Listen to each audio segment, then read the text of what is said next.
Faith Church, hope you are doing well today. We have been going through the 16th chapter of Matthew as a church on Sunday mornings. I hope you've been joining us in this journey as we look at how Jesus is building his church. And Peter, though Christ is, as he always is, the central figure in this story, Peter plays a pretty prominent role. Peter, who's this one of the leaders, one of Jesus' closest disciples, ended up being a leader in the early church, and he's right in the mix, as he always is. And Jesus asks this question. We looked at this a couple weeks ago.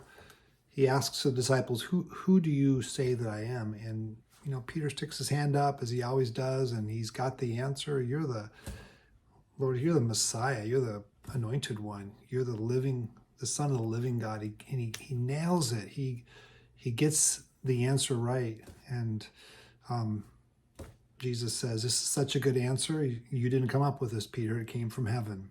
Well done."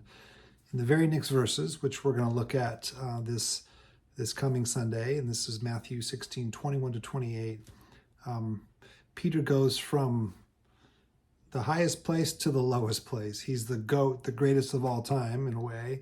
He goes from that to being the GOAT, the one who gets it all wrong. I hope you'll read through that, but you may remember this passage is where Jesus essentially does say to Peter, "Get behind me, Satan. You're not thinking about the things of God. You're thinking about the things of the earth, of the world."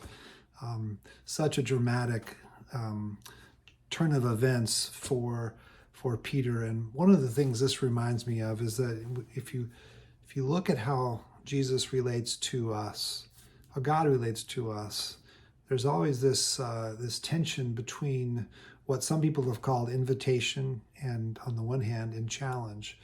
When we come into contact with God, God is so incredibly gracious. The invitation that God gives to us is beyond what we could ever ask or imagine. He invites us to come into his presence as not just servants or worshipers, which we are, but as beloved brothers and sisters, as beloved sons and daughters of God, to share in the inheritance that God has for us in Christ. It's the most generous, gracious, expansive invitation we could ever receive.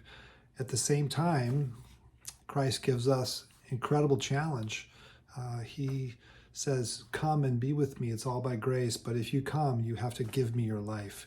You have to lay your life down." It's the highest challenge we could ever receive.